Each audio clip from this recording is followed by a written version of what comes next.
Deep Work: Rules for Focused Success in a Distracted World, by Cal Newport. Introduction. Imagine this for a moment. It's the early winter of 2007, and in a cozy home office in Edinburgh, Scotland, one of the most famous authors in the world is struggling. J.K. Rowling is trying to finish the final book in the Harry Potter series, The Deathly Hallows. Think about the pressure. Hundreds of millions of fans around the globe are waiting. An entire generation has grown up with Harry, Ron, and Hermione, and now, she has to bring their story to a satisfying end. The weight of that world is on her shoulders. But every time she sits down to write, something pulls her away. The window cleaner shows up, making noise outside. Her kids are home from school. The dogs are barking. The constant, everyday interruptions of life are chipping away at her focus. She needs to go deep. Deeper than she's ever gone before. But her environment won't let her. So, she does something that most people would consider extreme. She packs a bag, walks out of her house, and checks into a suite at the Balmoral, a grand, 5-star Victorian hotel in the heart of the city. She didn't plan to stay. She just thought, I'll try one day here, but that first day of writing went so well, she kept coming back. Day after day, she returned to that quiet, luxurious room, surrounded by the Gothic architecture that inspired Hogwarts itself, and she wrote. She finally found the silence she needed to finish the last Harry Potter book. Now, you might think, well, that's great for J.K. Rowling. She can afford to check into a fancy hotel, but the story isn't about the money. It's about the decision. It's about recognizing that in a world full of distraction, the ability to focus, truly, deeply focus, is a superpower. And sometimes, you have to do something radical to protect it. That very idea is the heart of a powerful book by a computer science professor named Cal Newport. It's called Deep Work. This isn't just another book about productivity. It's a guide to fundamentally changing your relationship with work, with technology, and with your own mind. Cal Newport noticed something that most of us feel but can't quite put our finger on. Our world is in a constant conspiracy against deep thinking. Our phones, our inboxes, our open-plan offices, they are all designed to keep us in a state of frantic, shallow busyness. But here's the secret he uncovered, and it's the bold promise I'm making to you today. By the end of our time together, you will understand why the ability to do deep work is becoming the most valuable and the rarest skill in the 21st century. You'll learn why the few who cultivate this skill will thrive, leaving everyone else behind. And most importantly, you'll walk away with a clear, practical roadmap for rewiring your brain and redesigning your life to make this superpower your own. So, let's begin this journey. Let's find out how you can join the focused few. Book summary. Have you ever felt like you're spinning your wheels? You're busy all day, answering emails, attending meetings, checking notifications, but at the end of the day, you look back and wonder, what did I actually accomplish? If you felt that, you're not alone. It's the defining struggle of our modern age. And it's a struggle that Cal Newport argues is creating a massive divide in our economy and in our lives. On one side of this divide are the people who are falling behind. Their skills are becoming automated or easily outsourced. They're caught in that frantic cycle of busyness, feeling more and more like a human router, just passing information back and forth. But on the other side, there's a small group of people who are not just surviving, but thriving beyond anyone's imagination. Newport points to people like Nate Silver, the data wizard who can predict elections with stunning accuracy by working with complex computer models. He talks about David Heinemeier Hansson, the programming genius who created a framework that powers huge websites like Twitter and Hulu, all while working remotely from places like Spain and Malibu. And then there are the investors like John Doerr, who funded giants like Google and Amazon. What do these people have in common? It's not just that they're smart. It's that they have mastered two core abilities. And these two abilities, my friend, are the key to everything. The first is the ability to quickly master hard things. The world is changing fast. The programming languages that are hot today might be obsolete in 10 years. The marketing strategies that work now won't work then. To stay valuable, you have to be able to learn complicated stuff, fast. The second is the ability to produce at an elite level, in terms of both quality and speed. It's not enough to just have a skill. You have to be able to apply that skill to create things of tangible value that people can see and appreciate. So, the billion-dollar question is, how do you develop these two abilities? The answer, Newport reveals, is a single, powerful practice: deep work. He defines deep work as professional activities performed in a state of distraction-free concentration that push your cognitive capabilities to their limit. These efforts create new value, improve your skill, and are hard to replicate. Think of it like a blacksmith forging a sword. It requires total focus, immense effort, and a specific skill. The opposite of this is what he calls shallow work. These are the non-cognitively demanding, logistical-style tasks, often performed while distracted. Answering emails, scheduling meetings, posting on social media. These things don't create much new value, and pretty much anyone can do them. Our modern world is a factory for shallow work. A 2012 McKinsey study found that the average knowledge worker spends over 60% of their week on electronic communication and internet searching. Nearly a third of their time is spent just on email. This constant state of fragmented attention makes deep work almost impossible. And here's the frightening part. Newport argues, and science backs him up, that if you spend enough time in a state of frenetic shallowness, you can permanently reduce your capacity to perform deep work. Your brain, like a muscle, adapts to the way you use it. If you're constantly switching contexts and seeking novel stimuli, your brain gets really good at that. And really bad at staying focused on one hard thing. It's like you're training your mind to have an attention deficit. This brings us to the core argument of the entire book, what Newport calls the deep work hypothesis. The ability to perform deep work is becoming increasingly rare at exactly the same time it is becoming increasingly valuable in our economy. Think about that. It's a classic case of supply and demand.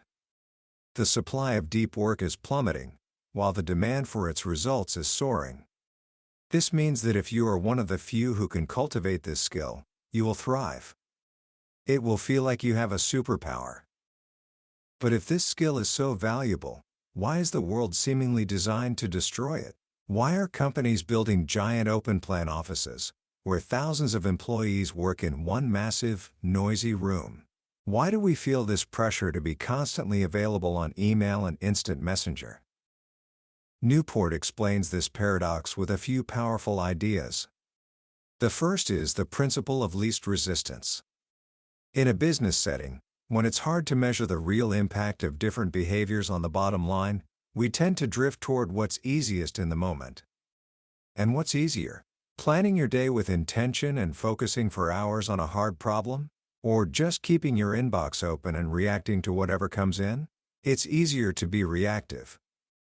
It's easier to feel the satisfying buzz of clearing the inbox, even if none of those emails were truly important. He tells the story of a Harvard professor who ran an experiment with a team at the Boston Consulting Group, a high-pressure firm where being constantly connected was seen as essential. The professor forced each member of the team to take one full day off each week, no email, no calls, completely disconnected. At first, they panicked. They thought their careers were in jeopardy, that their clients would be furious. But a funny thing happened. The clients didn't care. The team members were happier, communicated better, and, most importantly, they delivered a better product to the client. The constant connectivity they thought was essential was actually hurting their performance.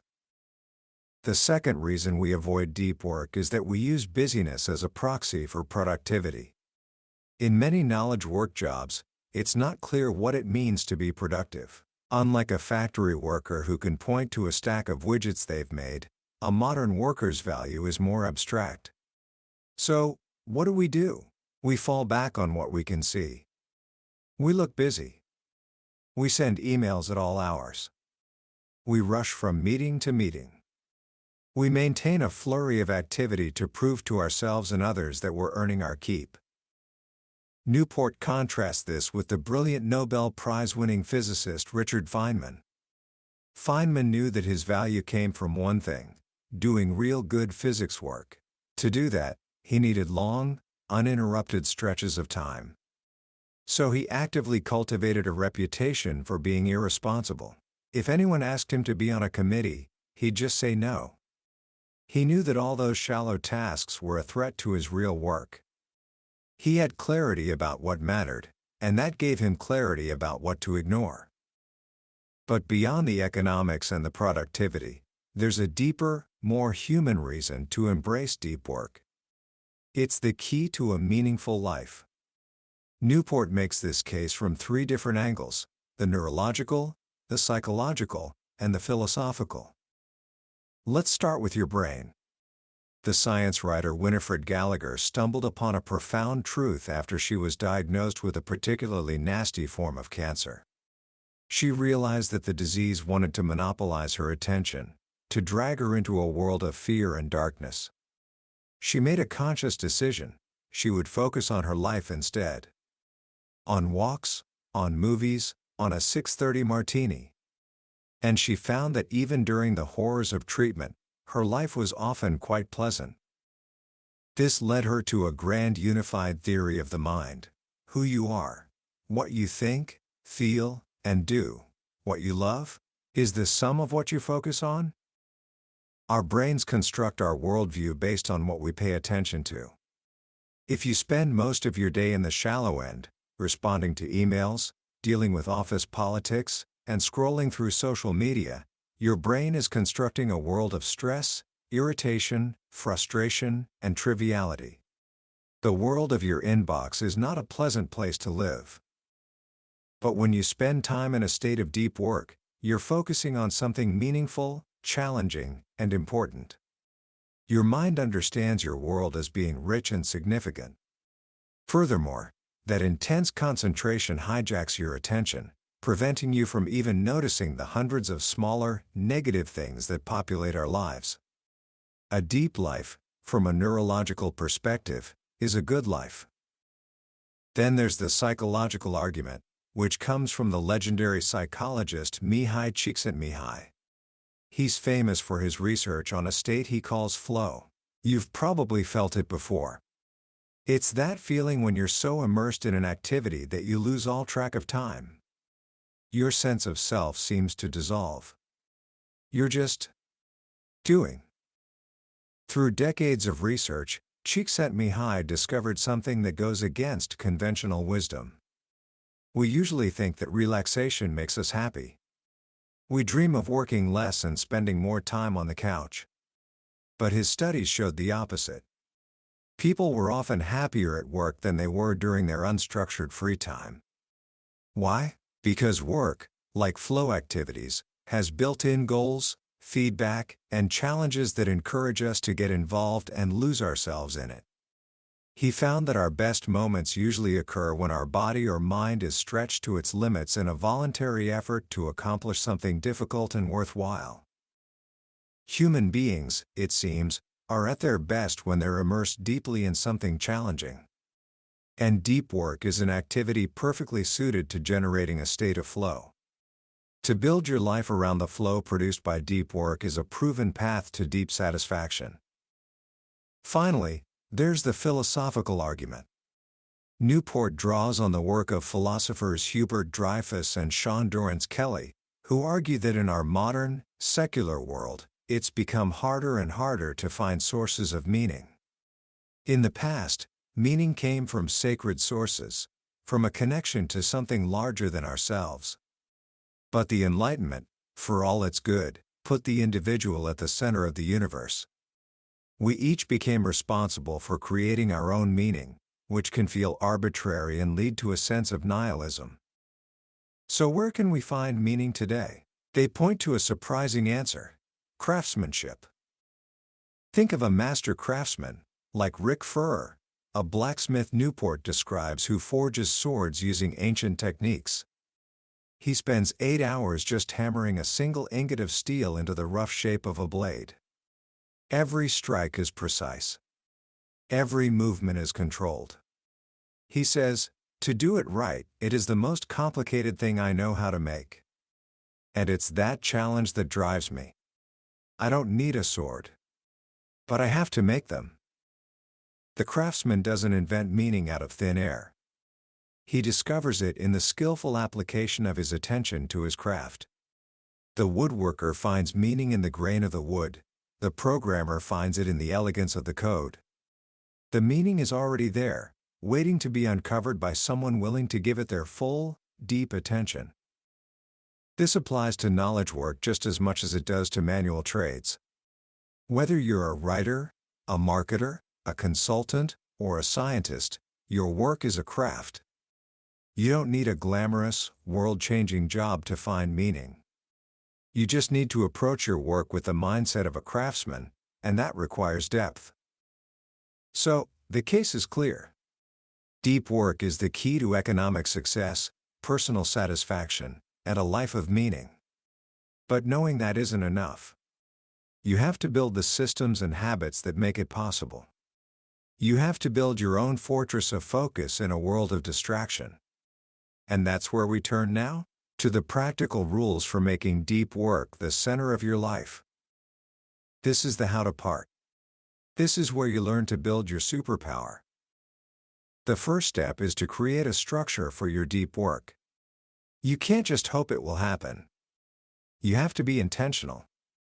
Newport outlines 4 different philosophies or styles for scheduling deep work, and you need to choose the one that fits your life. The first is the monastic philosophy. This is the most extreme. It's for people who try to eliminate or radically minimize shallow obligations altogether. Think of the computer science legend Donald Knuth. In 1990, he gave up email completely. He has a postal address where an assistant screens his mail, and he deals with it in a batch once every 3 months. Or the sci-fi author Neil Stephenson, who makes it clear on his website that his time and attention are fully spoken for, and politely asks people not to ask for them. This approach works for people whose value comes from one, well-defined, solitary goal. For most of us, this isn't realistic. But it's a powerful ideal to keep in mind. The second is the bimodal philosophy. This is where you divide your time into clearly defined stretches. For some long stretch, you act like a monk, fully immersed in deep work with no distractions. And the rest of the time, you're open and available. The psychologist Carl Jung is a perfect example. He had his busy clinical practice and social life in Zurich, but he would regularly retreat to his stone tower in Bollingen, where he would lock himself away to write and think deeply. These deep stretches are usually long, at least a full day, and often several days or even weeks at a time. This is for people who need both deep focus and significant shallow commitments. The third, and perhaps most practical for many, is the rhythmic philosophy. This is about making deep work a simple, regular habit. The goal is to create a rhythm that removes the need to invest willpower in deciding if or when you're going to do it. The most famous example is Jerry Seinfeld's chain method. He told a young comic that the way to be a better comic is to write better jokes, and the way to do that is to write every day. He gets a big wall calendar, and for every day he writes, he puts a big red X over that day. After a few days you'll have a chain, he said. Your only job is to not break the chain. This method transforms deep work from a monumental decision into a simple, daily routine. Many people use a time-based rhythm, like dedicating the first 90 minutes of every workday, without exception, to their most important deep task. The final approach is the journalistic philosophy. This is for people who are trained to switch into deep work mode on a moment's notice, whenever they find a pocket of free time. The journalist Walter Isaacson, while writing his massive 800-page book The Wise Men, would disappear into his bedroom for 20 minutes or an hour whenever there was a lull, and you'd hear the typewriter pounding away. Then he'd come back down and be just as relaxed as everyone else. This is the hardest approach because it requires a well-trained attention muscle, but it's incredibly effective for those with chaotic schedules. Once you've chosen your philosophy, you need to support it with rituals. Great creative minds, Newport says, think like artists but work like accountants. They are systematic. Your ritual should answer a few key questions. Where will you work and for how long? Find a specific place, a quiet library, a conference room, or just your office with a door shut and a do not disturb sign. Giving yourself a specific time frame turns it into a challenge, not an open-ended slog. How will you work once you start? Set rules. For example, a ban on internet use. Or a metric, like words produced per 20 minutes. This structure saves you from wasting willpower deciding what you should and shouldn't be doing. How will you support your work? Your brain needs fuel. Maybe your ritual starts with a good cup of coffee. Maybe it involves ensuring you have a healthy snack and water nearby. It might even involve a short walk to clear your mind before you start. As Nietzsche said, it is only ideas gained from walking that have any worth. Sometimes, a simple ritual isn't enough. For a particularly daunting deep work project, you might need to make a grand gesture. This is where we come back to J.K. Rowling in the Balmoral Hotel. By leveraging a radical change to your environment, coupled with a significant investment of money or effort, you signal to your brain that this task is incredibly important. Bill Gates was famous for his Think Weeks, where he would retreat to a lakeside cabin with a stack of books and papers to just read and think big thoughts. Peter Shankman, an entrepreneur who needed to write a book manuscript in 2 weeks, did something truly wild. He booked a round-trip, business-class ticket to Tokyo. He wrote the entire flight there, had an espresso in the lounge, turned around, and wrote the entire flight back. 30 hours later, he landed with a finished manuscript. Sometimes, to go deep, you must first go big. But going deep doesn't mean you have to work alone. Newport points to the legendary innovation hubs of MIT's Building 20 and Bell Labs. These places were designed to encourage serendipitous creativity. They had long hallways that forced people from different disciplines, physicists, chemists, engineers, to bump into each other. But here's the crucial part: they weren't open offices. They were collections of private, soundproofed offices connected by these large common areas. This created a hub-and-spoke architecture. You go to the hubs for inspiration and collaboration, but you retreat to your spoke to do the deep, focused work required to turn those ideas into breakthroughs. And even in your spoke, collaborative deep work can be powerful. Working with someone on a shared whiteboard can push you deeper than you might go alone. Finally, to truly make deep work a consistent part of your life, you need to execute like a business. Newport adapts a framework called the 4 Disciplines of Execution 4DX for personal use. It's a simple but powerful system. Discipline 1. Focus on the wildly important. You can't do everything. Pick 1 or 2 hugely important goals that your deep work will be aimed at. Publish 5 papers this year, or finish the first draft of my novel. A specific, ambitious goal generates enthusiasm. Discipline 2. Act on the lead measures. Don't just track your outcome, a lag measure like number of papers published. Track the behavior that drives that outcome. For us, the ultimate lead measure is time spent in a state of deep work. This is something you can control on a daily basis. Discipline 3. Keep a compelling scoreboard. People play differently when they're keeping score. Create a simple, visible scoreboard that tracks your lead measure. Newport suggests a simple piece of cardstock taped to the wall next to your monitor, with a row for each week where you make a tally mark for every hour of deep work. This creates a satisfying visual of your progress. Discipline 4. Create a cadence of accountability. You need a regular rhythm of reviewing your scoreboard and planning how to improve it. A simple weekly review is perfect.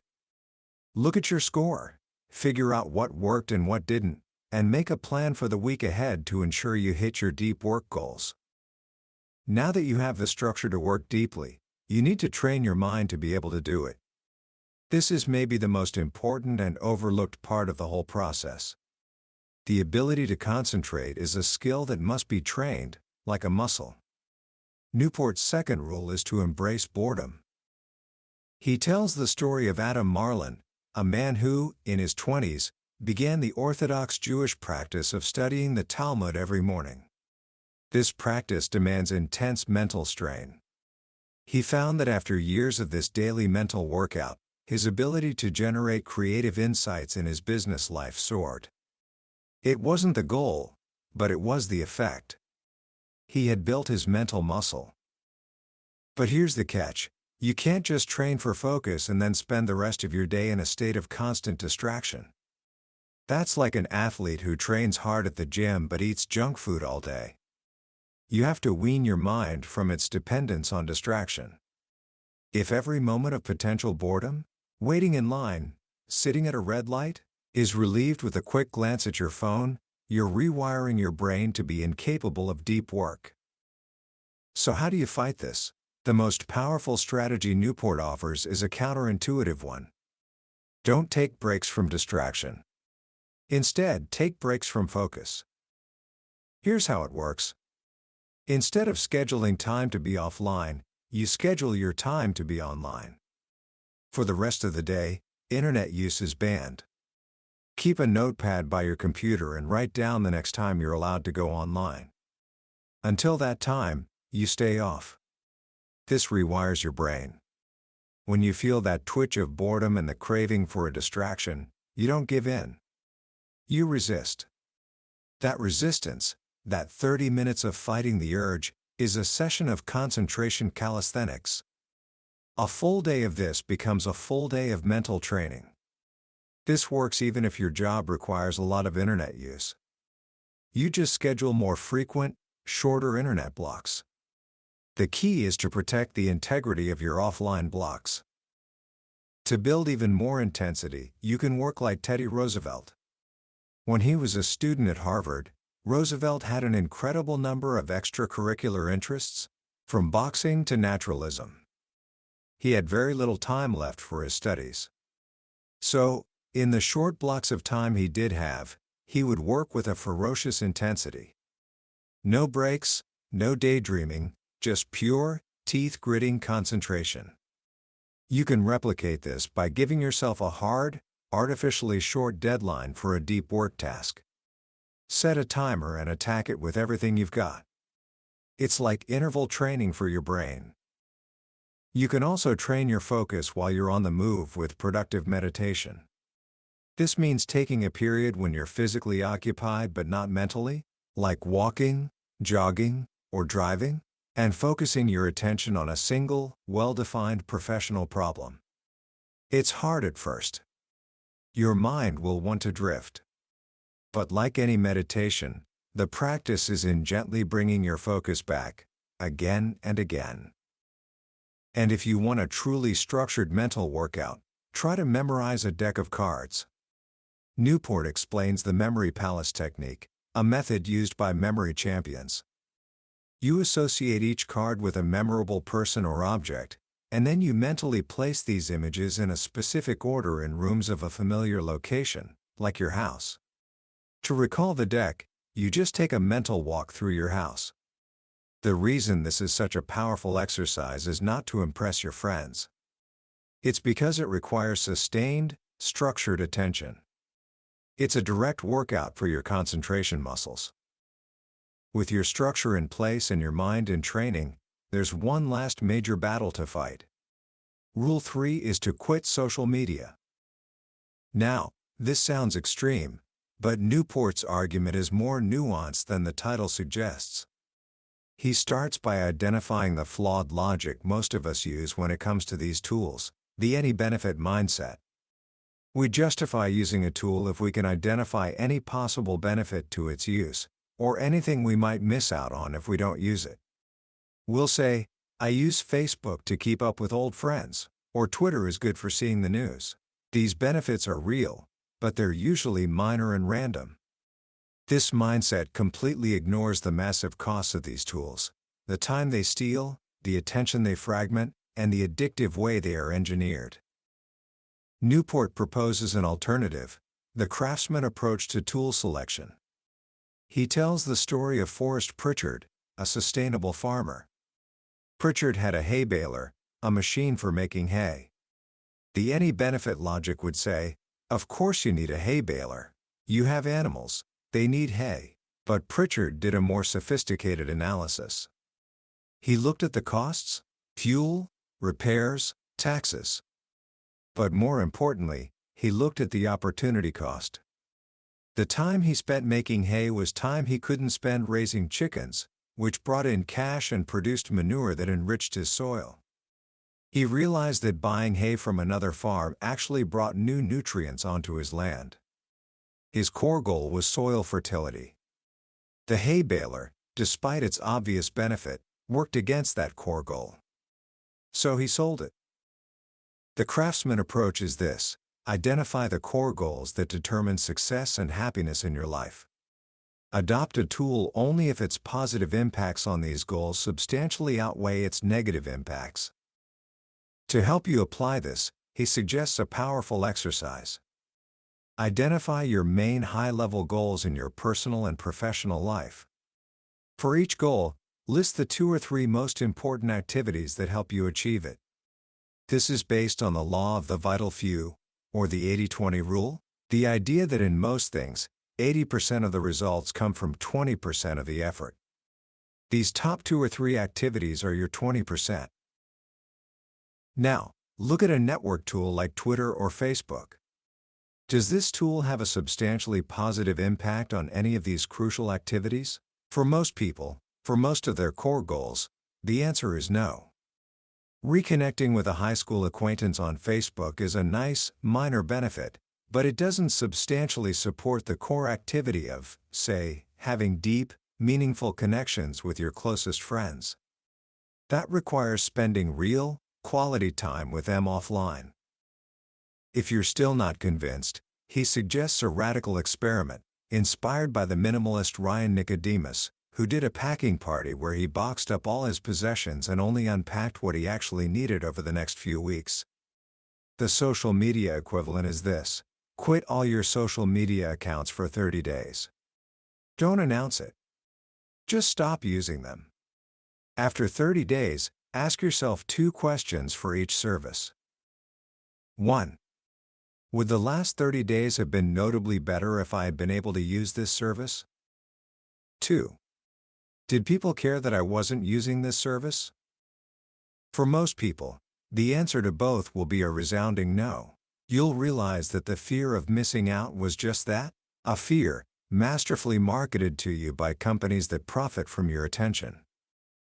The final piece of the puzzle is to drain the shallows.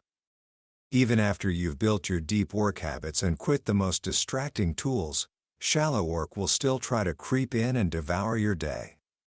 This final rule is about taming it for good. First, you have to schedule every minute of your day. This sounds rigid and terrifying, but it's not about constraint, it's about thoughtfulness. At the beginning of each day, take a piece of paper and block out your entire day, from start to finish, in 30-minute chunks. Give every minute a job. Of course, your day will never go exactly as planned. Things will take longer, interruptions will happen. That's fine. When your schedule breaks, you simply take a minute to create a revised schedule for the rest of the day. The goal is not to stick to the schedule at all costs. The goal is to constantly be making an intentional decision about what you're doing with your time. Without a plan, It's too easy for your day to devolve into a chaotic mess of shallow reactivity. Next, you need to get honest about what is and isn't shallow. Newport offers a simple but brilliant test. Quantify the depth of every activity. Ask yourself, how long would it take to train a smart, recent college graduate with no specialized training to complete this task? If the answer is a few months or less, the task is shallow. It doesn't leverage your hard-won expertise. If the answer is many months or years, it's deep. Building a sales presentation? Shallow. Editing a complex academic paper in your field? Deep. This test cuts through the fog of self-importance that can surround our work. Once you know what's shallow, you can ask your boss for a shallow work budget. This is a powerful move. Have a conversation with your boss about what percentage of your time should be spent on shallow work. Settle on a number, maybe 40%. Now you have a clear mandate. When you're asked to take on a shallow commitment that would push you over your budget, you can say no. You can say, "I'd love to, but I'm at my capacity for shallow tasks this week and I need to protect my time for the deep work that drives our most important results." This forces your organization to confront the true cost of shallowness. And finally, perhaps the most life-changing strategy in the whole book, finish your work by 5:30. Newport calls this fixed schedule productivity. You set a firm end time for your workday, and then you work backward from that constraint to figure out how to get everything important done. This forces a scarcity mindset. When your time is limited, you become ruthless about what you say yes to. You become incredibly efficient and organized. You're forced to aggressively cull the shallow and protect the deep. Newport, a hugely productive professor and author, doesn't work in the evenings or on weekends. He gets more done in less time because the fixed schedule forces him to be a master of depth. And a huge part of this is learning to become hard to reach, especially with email. He offers 3 tips.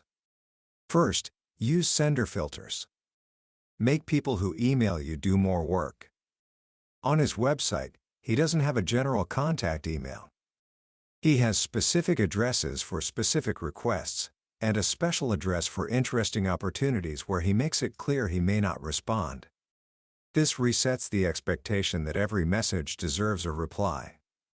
Second, use a process-centric approach to replies. When you get a vague email like "wanna grab coffee?" don't just reply "sure. When are you free?" That starts an endless back and forth. Instead, identify the project, schedule a coffee meeting, figure out the most efficient process, and propose it. Great idea. I'm free Tuesday at 1 or Thursday at 2 at the Starbucks on Main. If either of those works, let me know and I'll consider it confirmed. If not, give me a call and we'll sort it out. This closes the loop and saves immense time and mental energy. And third, don't respond. He learned from famous professors at MIT that their default behavior is to not reply. It's the sender's job to convince them a reply is worthwhile by making a clear, compelling, and easy-to-process request. Develop the habit, as author Tim Ferriss says, of letting small bad things happen. This is the path. It's a journey from a life of distracted frenzy to a life of focused meaning. It's not easy. It requires you to swim against the current of our entire culture. But the rewards are immeasurable. Commentary. As we come to the end of our journey through deep work, I want to take a moment to reflect on what we've really learned here. This book, on the surface, seems like a manual for getting more done. But if you've been listening closely, you know it's something much more profound.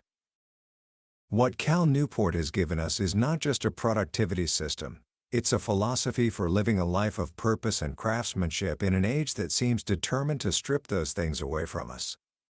It's a declaration of independence for your mind. The most powerful lesson, for me, is the simple but revolutionary idea that a deep life is a good life. We live in a culture that celebrates the shiny and the new, the fast and the frequent. We're taught to believe that being connected is the same as being important, that being busy is the same as being productive. Deep work calls that entire belief system into question. It reminds us that the most rewarding experiences in our lives, both professionally and personally, come from sustained, focused attention. Think about learning a musical instrument, mastering a sport, having a conversation that changes your perspective, or creating something you're truly proud of. None of these things happen in a state of distraction. They all require you to shut out the world and go deep. Newport is arguing that we should build our entire lives around these moments, not treat them as rare exceptions. This is a radical act of rebellion in today's world. The platforms and tools we use every day are not neutral. They are designed by some of the smartest minds of our generation with a single goal: to capture and hold as much of your attention as possible, so they can sell it to advertisers. When you choose to cultivate your ability to focus, you are reclaiming your time, your attention, and, in a very real sense, your life, from these forces. You are choosing to be the master of your own mind, rather than letting it be manipulated by algorithms. So, how can you start today? It can feel overwhelming, I know. But you don't have to become a monk overnight. Here are 3 simple, practical actions you can take right now to begin your journey into the deep life. First, tonight, at the end of your workday or your school day, I want you to perform a shutdown ritual. Look at your to-do list, your email, your notes. Make a rough plan for tomorrow. Once you're confident that everything is captured and you won't forget anything important, close your computer and say out loud, "Shutdown complete," and then, be done. Truly done. No email checks, no thinking about work. Feel the freedom of that clear boundary. Second, before you go to bed tonight, take 5 minutes and schedule your entire day for tomorrow. Take a piece of paper and block out your time. From the moment you wake up to the moment you go to sleep. Be intentional. It doesn't have to be perfect, and it will probably change, but the act of making a plan is an act of taking control. And third, the next time you find yourself waiting, in line at the grocery store, for a friend to arrive, for the bus, I want you to embrace the boredom. Resist the urge to pull out your phone. Just stand there. Look around. Let your mind wander. It will feel uncomfortable at first. That discomfort is the feeling of your attention muscles getting their first workout. It's the beginning of you rewiring your brain for depth. That was a summary of Deep Work by Cal Newport. We've explored the core ideas today, but a summary is like looking at a map of a beautiful country. The real magic happens when you decide to take the journey yourself. It's in the quiet moments of reading, when a particular story or a simple phrase connects with you in a way you didn't expect. This podcast is here to help you decide if this journey is one you want to take. If anything we've talked about today has sparked something in you, if you feel that pull toward a more focused, more meaningful way of living, then I urge you to grab a copy of the book. Reading it isn't just about learning. It's an experience that can genuinely change the way you see your work, your time, and your life. The link to the book is in the description below. Also, if you found this summary valuable and want to continue exploring the ideas that have shaped the most successful minds in the world, please take a moment to hit that like button and subscribe to the channel. It lets us know we're on the right track and ensures you won't miss our next journey into another life-changing book. Let's keep growing together.